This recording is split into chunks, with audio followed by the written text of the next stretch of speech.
targeted by Iran. We got to fight back. We, like they speak in French, but baby, trust me, we will not be targeted because if anything, they know their target is the bloodthirsty rich men. But just in case y'all don't believe me, let's talk about the unique and historical relationship between Black Americans and Iran. Let's get into it. And if you've made it this far in the video, please just try to keep an open mind. I know unlearning everything we've been taught is very hard, but stick with me because this is not a conspiracy theory. It's a proven fact. And to understand it, we got to go all the way back to 1979 when they overthrew the brutal US-backed dictator Shah Pahlavi. And if that name sounds familiar, it's because his son Reza Pahlavi is all over the news cheering on the US and Israel bombing Iranian schools. But anyway, in 1979, Iranian revolutionaries stormed the US embassy in Tehran and took more than 60 people hostage. The situation lasted 444 days, and when they released people, they released Black people and women first. And you're probably thinking, why would Iran do that? Well, the Ayatollah at the time said that he saw us as an oppressed group of people in America, and he didn't hold us hostage because he said that we were probably sent to Iran against our will or were victims of the US government. News reports at the time, including a broadcast by ABC's Peter Jennings, confirmed that Iran's leadership was planning to release women and Black hostages to show that their problem was not with us,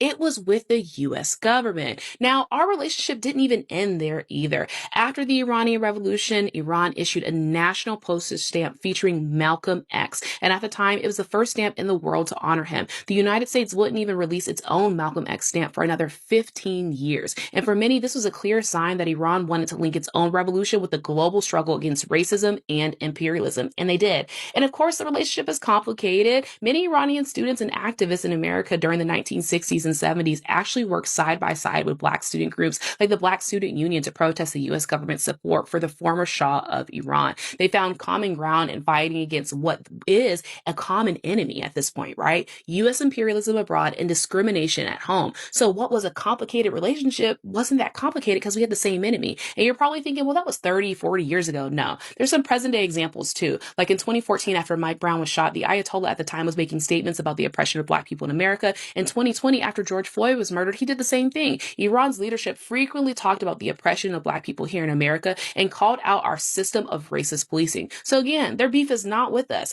Never has been, never will be. And yes, the Iranian government has made similar statements about other oppressed groups as well. But this video is for us, by us, okay? But anyway, you know who they are mad at? Them people at 1600 Pennsylvania Avenue Northwest that keep bombing their countries every couple of years. So again, well, my kids came home and they said that they had already signed their paperwork to join the Army. I tried to talk them out of it, but it was too late. They wanted a greater purpose. They didn't want to go to college and get a bunch of debt to be a teacher.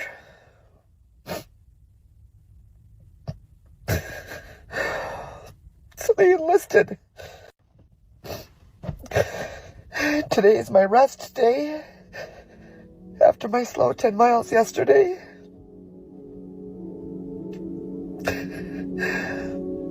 But the only thing I can do is get outside, find some fresh air, and pray for peace. Don't be saying too much about Iran. They said that we're cool. They said that we are cool. They said African Americans have been through a lot. So don't say too much. Don't go over there and don't be doing too much. And you know, if you look like us and you wearing that camo, you better not be doing too much. Because they said that we cool. They said that we cool. So I just want to let y'all remember that. Like, they said that we cool. What's up, family? Did you know during the 1979 hostage crisis, Iran released all 13 Black American hostages and kept everybody else?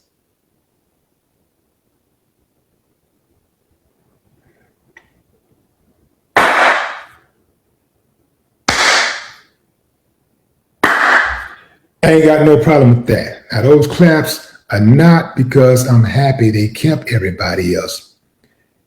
Those claps is because they recognize that Black folks was not running the show. That's what that was about. In their own words, they stated that none of what's happening was the fault of Black people and that Black people in America were already oppressed enough in their own country. Isn't it something how even foreign people can see that black people are oppressed in America. And it's also interesting how they can recognize it is our country. But you let certain other people say it, you let them tell it. We just Know your history together. Black people who descend from the slave trade and Iranians should be like this, because Iranians are the ones who freed your people the first time. Let me explain. When you read the Bible, you see people called the Medes and the Persians. Who are the Medes and the Persians today? Those are the Iranians. And the Iranians had a king. His name was Cyrus. And Cyrus wrote a decree to free the tribe of Judah from Babylon and send them back to Jerusalem, the land they were exiled from, for their disobedience to God. So when you read about Ezra, Nehemiah, Zerubbabel, that was under King Cyrus, who was the Persian king, who is an Iranian. So today, August 2nd, thousands of black people in America are keeping the fast of the 5th month, prophesied by Zechariah to only be kept by the tribe of Judah in gladness and cheerful feast. Now, what are we doing over the next 24 hours? Going out, feeding the poor, clothing the naked, and uplifting the oppressed. There are those who say they're Jews keeping this fast, but they're keeping it in mourning because this is the day that Herod's and Solomon's temples were both destroyed. But Zechariah said that only the true tribe of Judah would keep the fast in the way that we're about to keep it. So no person who calls themselves a Jew would ever attack the only people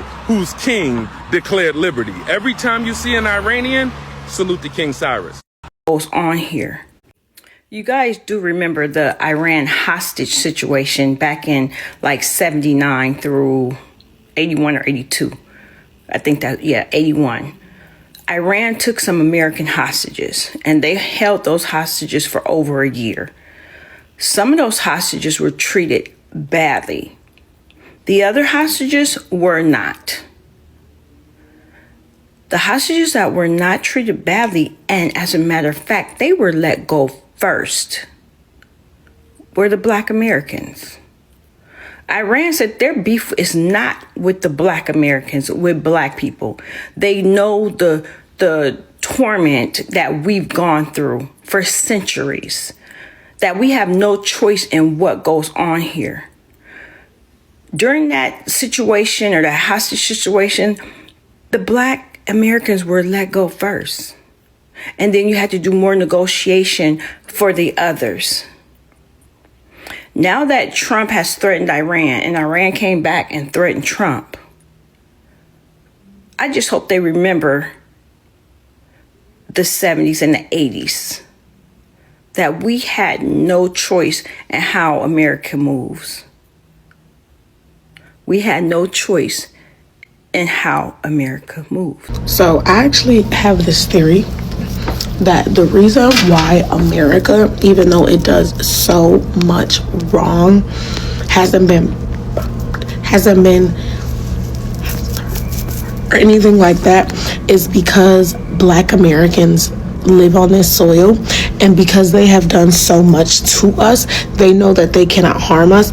And the reason why the government and etc., they want us out but they can't get us out is because we are being held hostage so that they cannot be touched. And it's just a theory, I don't know, but every time I think about the fact that everybody else outside of this world, like all of the official people, the elite people, the reason why they low-key worship Black people behind closed doors, as you know, like the Pope did,